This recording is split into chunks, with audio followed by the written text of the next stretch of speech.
Hello guys, स्वागत है तुम्हारा एक और नई वीडियो में। इस वीडियो में हम लोग बात करने वाले हैं कि मेडिकल कॉलेज की काउंसलिंग में अपन को कौन कौन से डॉक्यूमेंट्स की जरूरत पड़ती है या आपको जरूरत पड़ने वाली है। तो चलिए मैं आज आपको दोनों all India counselling and state counselling दोनों के बारे में बताऊंगा कि कौन कौन से डॉक्यूमेंट्स लगते हैं दोनों काउंसलिंग में। तो चलिए शुरू करते हैं। तो पहले बात कर लेते हैं ऑल इंडिया काउंसलिंग की डॉक्यूमेंट्स की। तो सबसे पहले जो रहेगा आपका नीट का रजिस्ट्रेशन फॉर्म की फोटोकॉपी रहेगी। दूसरा आपका डॉक्यूमेंट रहेगा वो रहेगा आपका नीट का एडमिट कार्ड।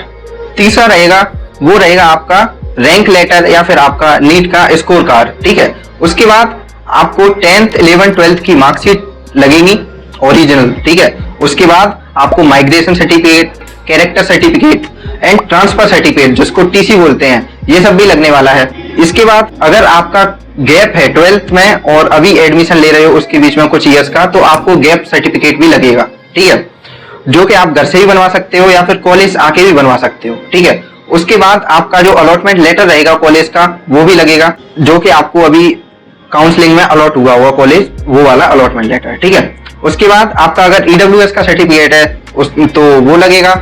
अगर आपका कोई कास्ट सर्टिफिकेट है SC ST OBC का तो वो भी लगेगा। और अगर आपका फ्रीडम फाइटर या फिर PH का सर्टिफिकेट है तो वो भी लगेगा। उसके बाद एक इंपॉर्टेंट चीज आती है कि आपने जब नीट का रजिस्ट्रेशन कराया था तो जो फोटो लगी थी वही सेम फोटो अभी लगने वाली है। तो मैं कहूंगा आप उसकी मिनिमम 30 कॉपीज रखना और एक आपकी उसी फोटो की पोस्ट कार्ड साइज की फोटो लगेगी यहाँ पे। ठीक है, जिसका साइज होगा 4x6। आधार कार्ड हो गया आपका। दूसरा आपकी जो बैंक की पासबुक रहेगी उसके फ्रंट पेज की फोटोकॉपी, इसको आप तैयार रखना। तो ये सारे डॉक्यूमेंट थे जो कि ऑल इंडिया काउंसलिंग में आपको जरूरत पड़ने वाली है। अब बात कर लेते हैं स्टेट काउंसलिंग के डॉक्यूमेंट्स की। तो यार कुछ नहीं है, जो ऑल इंडिया काउंसलिंग में जो डॉक्यूमेंट्स है ना, उसके अलावा 2-3 डॉक्यूमेंट्स और हैं जिनकी आपको जरूरत पड़ने वाली है। तो सबसे पहले बात कर लेते हैं अपन। इसमें सबसे पहले डोमिसाइल रहता है, जिस भी स्टेट के आप हैं वहां का डोमिसाइल रहता है, तो डोमिसाइल सर्टिफिकेट रहेगा आपका ओरिजिनल। ठीक है, दूसरा आपका रहेगा वहां का डोमिसाइल एफिडेविट बनता है कि आप उसी स्टेट का हैं और किसी दूसरे स्टेट का डोमिसाइल यूज नहीं कर। जैसा आपको पता है फर्स्ट राउंड हो चुका है ऑल इंडिया काउंसलिंग का भी, और ज्यादातर स्टेट्स में जो स्टेट काउंसलिंग रहती है उसका भी। तो अभी आप सोच रहे होंगे कि सेकंड राउंड में हमें कौन कौन से डॉक्यूमेंट्स लगेंगे इन डॉक्यूमेंट्स के अलावा। तो यार कुछ नहीं है, एक तो यही जो फर्स्ट राउंड में डॉक्यूमेंट्स लगे थे वो लगेंगे। दूसरा कुछ डॉक्यूमेंट हैं जो कि अभी सेकंड राउंड में लगेंगे आपके। ठीक है, तो उसमें सबसे पहले आता है आपका एडमिशन लेटर, जो कि आपको जो प्रीवियस जो कॉलेज फर्स्ट राउंड में अलॉट हुआ होगा उससे मिला होगा एडमिशन होने के बाद।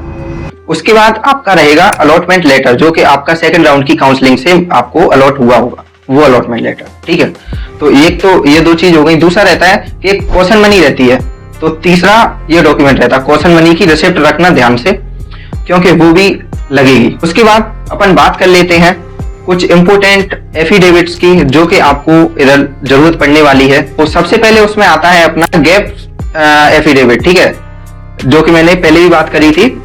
अगर आपका 12th और अभी नीट क्लियर किया है उसके बीच में कोई गैप है तो उतनी ईयर का गैप सर्टिफिकेट बनेगा। ठीक है, तो एफिडेविट बनता है 100 रुपए के स्टाम्प पर। ठीक है, उसके बाद अपना रहता है एक रहता है रैगिंग के लिए एफिडेविट। ठीक है, तो वो भी 100 रुपए के स्टाम्प पे बनता है। उसके बाद अगर आप उसी कॉलेज में एडमिशन लेना चाहते हैं तो आपको एक तो सीट लिविंग बॉन्ड बनवाना होता है, दूसरा रहता है आपका रूरल सर्विस बॉन्ड। ठीक है, तो ये दोनों बनवाने होते हैं। लेकिन अगर आप थर्ड राउंड में जो कि मॉपअप राउंड होता है, अगर आप उसमें जाना चाहते हैं, वैसे तो ज्यादा सीट रहती नहीं है लेकिन फिर भी आप जाना चाहते हो, उसमें पार्टिसिपेट करना चाहते हो, तो आपको जो सीट लिविंग बॉन्ड और रूरल सर्विस बॉन्ड रहता है ना, वो 500 रुपए के स्टाम्प पेपर पे बनवाना होता है, जो अपनी सेकंड राउंड की काउंसलिंग हो रही है उसमें। ठीक है, अब आपको मैं कुछ इंपोर्टेंट टिप्स दे देता हूं, जैसे कि जो सारे डॉक्यूमेंट मैंने बताए हैं आपको, उनकी कम से कम आप 4 से 5 सेट बनवा लेना उन सारे डॉक्यूमेंट से, क्योंकि जो ओरिजिनल डॉक्यूमेंट रहते हैं ना वो कॉलेज में सबमिट हो जाते हैं और वो 5.5 साल तक कॉलेज में ही रहेंगे, वो आपके पास नहीं रहेंगे। ठीक है, दूसरा रहता है कि आपके जो इंपोर्टेंट डॉक्यूमेंट्स है ना, एक अच्छी PDF बना लें उनकी, जिससे कि आपको अभी 5 साल में कभी जरूरत पड़े तो आप उनको यूज कर सकते हैं। ठीक है, तीसरा रहता है कि जैसे ही आप कॉलेज में जाओगे ना, तो सबसे पहले आप एफिडेविट बनवा लेना अपने, जैसे कि आपको एक फॉर्म मिलेगा, उसमें एक तो फोटो लगाना होता है, नेम, जो भी डिटेल भरनी होती है, फिर उसमें लिस्ट रहती है डॉक्यूमेंट्स की। तो जो मैंने डॉक्यूमेंट बताया उन्हीं को एक सीक्वेंस में लगाना होता है। मैं पीछे भी दिखा दूंगा आपको कैसा वो फॉर्म रहता है, तो ऐसा ही कुछ मिलेगा आपको। तो उसमें उसी ऑर्डर में आपको डॉक्यूमेंट लगा के उनको सेट बना लेने हैं, ठीक है, उधर ही कॉलेज में जाके। और एफिडेविट सबसे पहले बनवा लेना है, जिसके बाद आपकी काउंसलिंग प्रोसेस जो रहेगी वो बिल्कुल आसान रह जाएगी। आपको एक दिन में हो जाएगा, आपका एक दिन से ज्यादा लगेगा नहीं अगर आपके एफिडेविट टाइम पे बन गए जल्दी तो, ठीक है। तो यार यही था इस वीडियो में। मुझे लगता है आपके सारे जो क्वेश्चन थे उनका आंसर मिल गया होगा। अगर कोई क्वेश्चन रह जाता है तो उसको आप कमेंट में पूछ सकते हो और मुझे इंस्टाग्राम पे मैसेज कर सकते हो, ठीक है। तो अगर आपको वीडियो पसंद आई तो यार लाइक कर देना और कमेंट कर देना अपना जो भी डाउट हो, लोगों को शेयर करना जिनको इसकी जरूरत है। और अगर आप चैनल पे नए हो तो जरूर से सब्सक्राइब कर देना। मिलते हैं अगली वीडियो में। Thanks for watching guys.